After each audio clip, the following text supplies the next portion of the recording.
Hello students, the next topic from the chapter of pelvis is the walls of the pelvis. We'll go to the walls of the pelvis.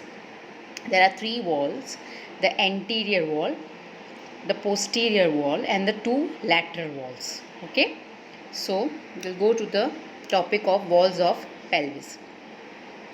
The walls of the pelvis are made up of bones and joints, the muscles and the fascia, the blood vessels, nerves, and lymphatics of the region. So, these topics we'll take one by one. So, bones, the joints, muscles, fascia, blood vessels, nerves, and lymphatics. The bones, the hip bone, okay, the sacrum, the coccyx, you already have done in your lower limb. It has been taken for you all. The joints I have taken, that is the pubic symphysis and the sacroiliac joint. For this you have to go through my previous video. Okay, now we'll take the muscles, the fascia, the blood vessels, nerves and lymphatics of the walls of the pelvis. But first we'll see what does the boundaries of the walls of the pelvis consist of. Okay, the true pelvis presents anterior, posterior and two lateral walls. Okay, and it has a floor that is mainly made up of muscles. So here when we are considering the walls of the pelvis, we are talking about the true pelvis. I have told you when I did the bony pelvis in my previous video, you have to go through this, what is true pelvis and what is false pelvis. Okay, so true pelvis, it consists of the both anterior, posterior, two lateral walls and the floor. The floor of the pelvis is made up of muscles. So if you remember here, I have talked about the bony pelvis is divided into greater pelvis and lesser pelvis. That is the true pelvis. Now, the walls of the greater pelvis is formed by the broad upper parts of the two iliac bones, okay, and posteriorly by the base of the sacrum. Okay, the greater pelvis has no bony anterior wall, and that it is merely the lower part of the abdomen.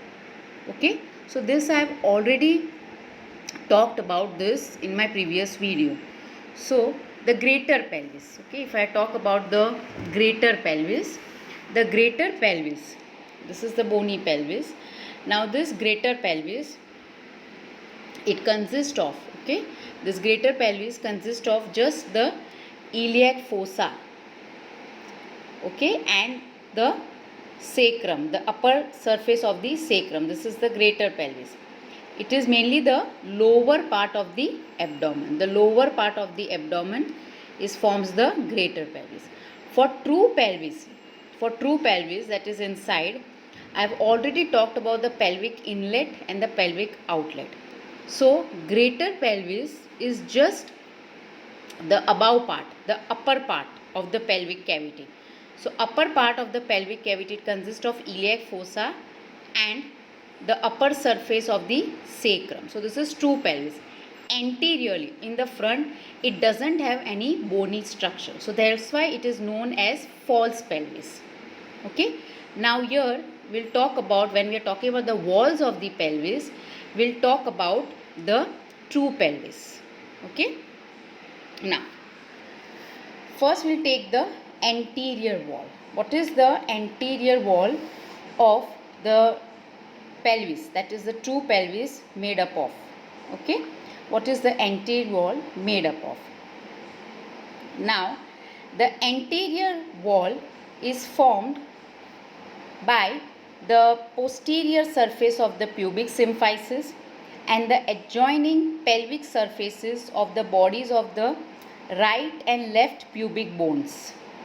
This wall is related to the urinary bladder and is connected to it by the puboprostatic ligaments in males and the pubiovesical ligaments in females. Okay. Now, what is the anterior wall? Okay. If you take this diagram, what does the anterior wall consist of? The anterior wall, okay, the anterior wall of the pelvis, okay, the anterior wall, that is the front wall, in the front. So this anterior wall of the pelvis, it consists of the posterior surface of the pubic symphysis, पीछे का surface, that is the anterior wall. So anterior wall, we are talking about the pelvic cavity, the cavity.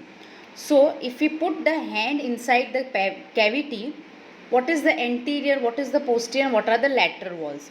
So if we put the hand inside the cavity, okay, if we go inside the cavity, so what would be the anterior wall? This is the posterior surface of the pubic symphysis, okay, and the adjoining pelvic surfaces of the bodies of the right and left pubic bones. So the right, the superior rami, the inferior rami. So the right and left pubic bones, it forms the anterior wall of the pelvis, okay. So anterior wall is formed by the posterior surface of the pubic symphysis and the two pubic bones, that is right and left, okay. So posterior surface of the pubic symphysis and the right and left pubic bones forms the anterior wall of the pelvis. This wall is related to urinary bladder. So you know this is suprapubic area, you know the areas of the abdomen. So this is the hypogastric area, suprapubic area. Here it is related to urinary bladder. So if you take this is the sagittal section through the male pelvis showing viscera. So this is your pubic symphysis and this is related to the urinary bladder. So here is your prostate. So this is your urinary pubic symphysis. If you see, this is your urinary bladder. If you see the diagram, this is the urinary bladder, okay, and this down is the prostate. The down is the prostate, okay. This is the prostate glands in males. So this is related to puboprostatic ligament. So there would be a ligament here would be present, puboprostatic ligament, okay, which is related to the pubic symphysis and the prostate gland, okay. So there is puboprostatic ligament in males, okay. And what about in females? Pubovesical ligament in females. So it is pubovesical ligament. This is the pubic symphysis, this is the sagittal section to female pelvis showing the viscera.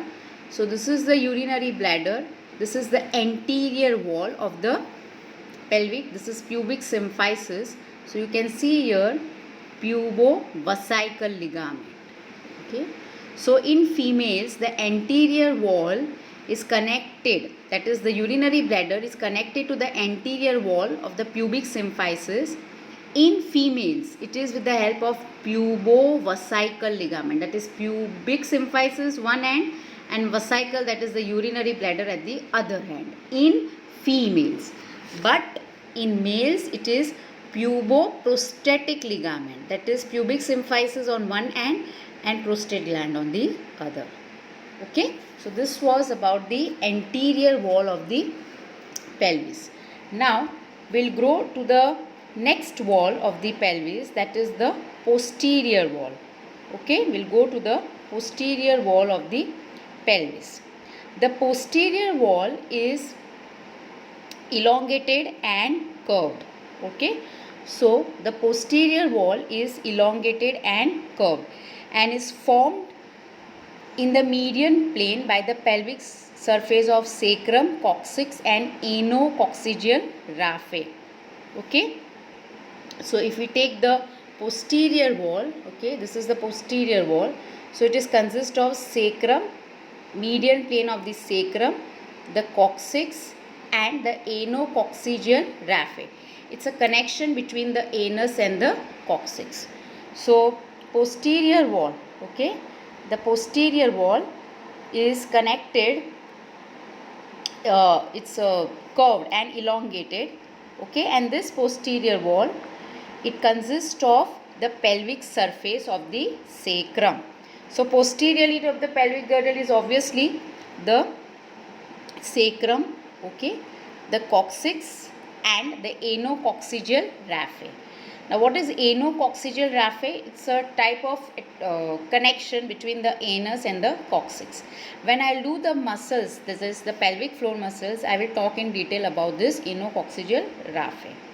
Okay, so the posterior wall of the pelvis, okay, it consists of the sacrum, the median plane of the sacrum, the coccyx and the anococcygeal raphe. Okay, so if you see the posterior wall, it is the median plane passing from the sacrum, coccyx and the anococcygeal raphe. So anteriorly would be the pubic symphysis, posterior wall and the pubic bones, and posteriorly would be the sacrum, the coccyx and the anococcygeal raphe. So this is the posterior wall. Now we'll talk about the posterior wall. The space between the sacrum and the hip bone is bridged by the sacrotuberous and the sacrospinous ligament. Okay. Now this is the posterior wall. I have talked about the sacrotuberous and the sacrospinous ligament in my previous video. So if you see posteriorly, this is the posterior view. So posteriorly you can see here is the sacrospinous ligament and this is the sacrotuberous ligament. Okay, so this is the sacrotuberous ligament and this is the sacrospinous. So sacrospinous you can see from the lateral aspect of the sacrum, posterior lateral aspect of the sacrum and the coccyx and the ischial spines. This is sacrospinous. Okay, and sacrotuberous. Okay, we are talking about the sacrotuberous ligament. It is from the posterior superior iliac spine, posterior inferior iliac spine, from the lower posterior surface and lateral surface of the sacrum and the coccyx. It is going down and it is getting attached to the ischial tuberosity and the ischial rami. Okay, the ischial rami. So this I have talked in detail about the chapter of ligaments of the pelvis. So this I have talked in detail. If you remember this also, okay. So this is posterior superior iliac spine, inferior iliac spine going, this ligament is going down, okay. And this is from the sacrum, the coccyx, okay, and this ligament is getting attached to the ischial tuberosity and the ischial rami. Okay, so this is sacrotuberous ligament. This also I have talked about in detail in the chapter of ligaments of the pelvis. You can see here also the sacrotuberous ligament from ear to ear and the sacrospinous ligament. Sacrospinous is from the okay, so sacrospinous is from the lateral aspect of the sacrum and coccyx to the ischial spines. So this is sacrospinous ligament. Okay. As a result, the greater and lesser sciatic foramen are formed. This also I have explained when I have did. It converts the sciatic notch into greater and lesser sciatic foramen. On each side, the posterior wall is formed by piriformis, coccygeus and levator ani muscles covered by the parietal layer of pelvic fascia. So, these are the muscles of the pelvic floor which I will talk in detail when I do the pelvic floor muscles. But if you take the posterior wall, okay, the posterior wall of the pelvis, here you have to talk about the sacrotuberous and sacrospinous ligaments, and these ligaments convert the sciatic notch into greater and lesser sciatic foramen. It converts the greater sciatic notch into two foramen, the greater and lesser sciatic foramen. On each side, the posterior wall is formed by piriformis, coccygeus and levator ani muscles. So, if we take the muscles, okay, these are the muscles. So the muscles are piriformis, levator ani muscles. So these are the muscles of the posterior that is the muscles of the pelvic floor. So this muscles, which I'll talk in detail, it forms the posterior wall, and it also is muscles are covered by the parietal layer of pelvic fascia. Okay, so just remember for now, on each side the posterior wall is covered by piriformis, coccygeus and levator ani muscles. So it is covered by piriformis, coccygeus and levator ani muscles and the parietal layer of pelvic fascia. The upper part of the posterior wall is covered by the parietal peritoneum and is also related to the root of the sigmoid mesocolon. So, the upper part of the posterior wall, if we take the upper part of the posterior wall, it consists of the parietal peritoneum and sigmoid mesocolon. So, if we take this the upper part, okay, the upper part, if we divide it into this, the upper part, it is related to the lower part of the abdomen. So this upper part of the posterior wall, it consists of sigmoid mesocolon and parietal peritoneum. Peritoneum is the covering of the abdominal cavity, the viscera of the abdominal organs, that is the covering of the organs of the abdomen. So the upper part of the posterior wall, it consists of the parietal peritoneum and sigmoid mesocolon. Okay, and the lower part is related to the rectum. So lower part of the posterior wall is related to the rectum. So if we take this, here one diagram is there. So this is the sagittal section through male pelvis. So this is the posterior aspect, this is the coccyx and this is the sacral vertebrae. So you can see here the posterior aspect is related to the rectum, okay, in the lower part, but in the upper part, it is related to the peritoneum and the sigmoid mesocolon. Okay, so in the upper part of the posterior aspect, posterior wall, it is related to the parietal peritoneum and sigmoid colon, and the lower aspect is related to the rectum and the anal canal. Okay, so this is in the male pelvis. Okay, this is in the male pelvis, you can see here, but here also in the female pelvis also the same thing. The posterior wall is related to the rectum and the anal canal. Okay, and above it is related to the parietal peritoneum. Okay, the peritoneum, parietal, and it is related to sigmoid mesocolon. Okay, so that is the posterior wall. Now, between the posterior wall and the rectum, the following structures are present. So this you have to remember, between the posterior wall and the rectum. So between the posterior wall and the rectum, this is the rectum. Okay, this is the rectum and the posterior wall of the pelvis, there are structures which are present. There will be vessels and nerves. So this you have to remember, which are the vessels and the nerves.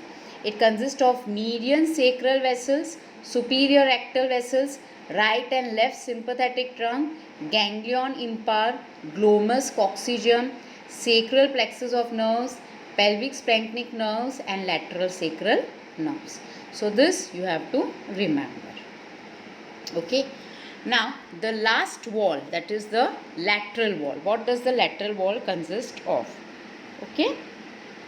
The lateral wall on each side is formed by the pelvic surface of the body and rami of the ischium, both rami of pubis and small triangular pelvic surface of ilium. Okay. So now we'll talk about the lateral wall. Okay, what does the lateral wall of this pelvis consist of? So we are taking this from view. Okay, so that is the lateral view. Okay, this is the lateral view. Okay, from inside. Okay, so laterally it consists of, formed by the surface of body and rami of ischium. Okay, so ischial rami. Okay, this is the ilium, this is the pubis and this is the ischium.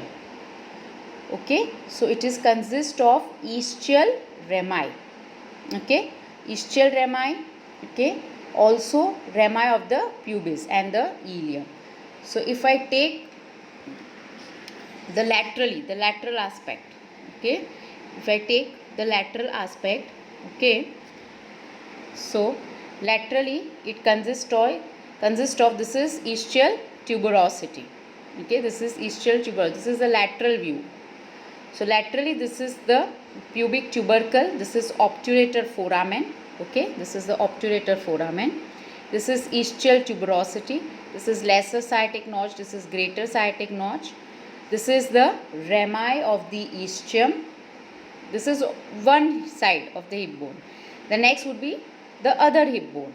So this is the rami of the ischium, so two rami of the ischium, both rami of the pubis, okay, so pubis rami would be present, okay, this is pubic tubercle, pubic rami, this is the rami of the ischium, and this is the body of the ischium, okay, and a small triangular pelvic surface of the ilium. So ilium would be also present in the lateral aspect of the hip bone, okay. So ischial rami, pubic rami, the body of the ischium, okay, and small part of the ilium. So this would present on the lateral aspect. So if you take this view, so laterally, okay, what would be present laterally, okay, ischial rami, the body of the ischium, pubic rami would be present, okay, and also the ilium, small part of the ilium. So this is the lateral view, laterally, okay. So ilium, ischium and pubis. So ischial rami, ischial body, pubic rami and the part of the ilium. So that would be present in the lateral view. The large obturator foramen is covered by obturator membrane, okay. So now this is the acetabulum, this is the acetabulum, okay, you know this, and this is the obturator foramen. So this obturator foramen is covered by obturator membrane.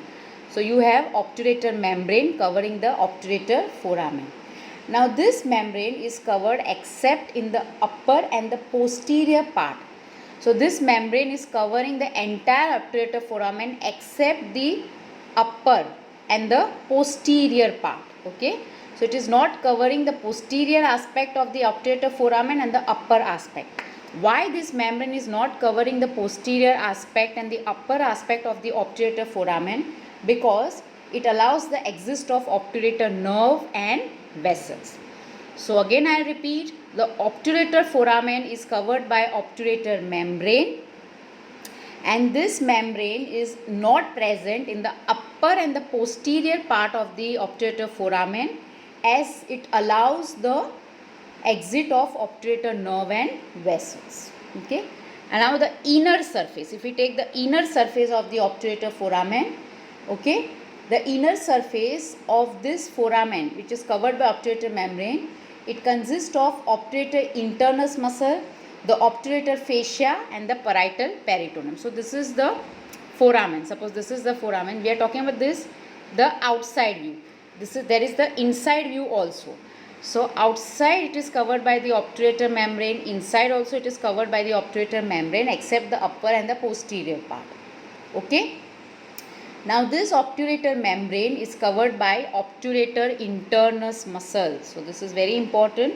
Obturator internus muscle, obturator fascia and parietal peritoneum, okay. So now this was about the lateral wall.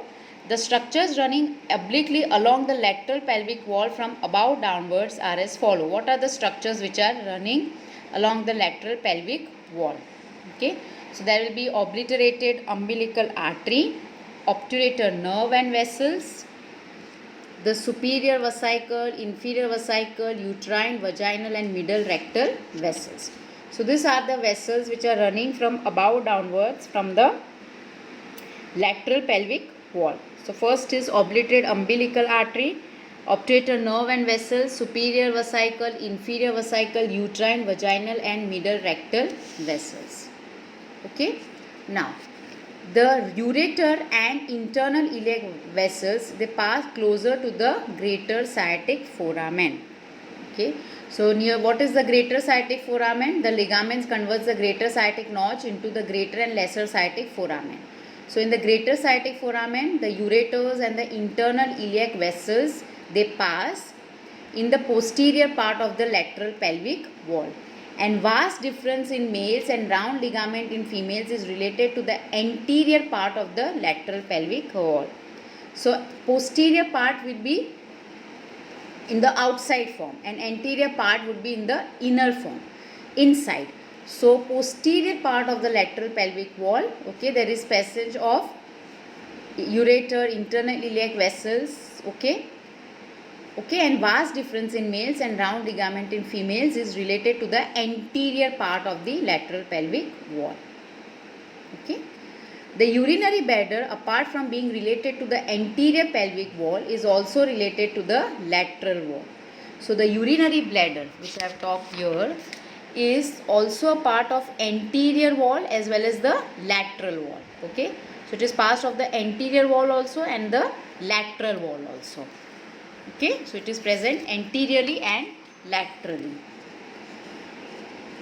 In females, the lateral pelvic walls gives attachment to the broad ligament. So in females, the lateral pelvic wall, it gives attachment to the broad round ligament of the uterus.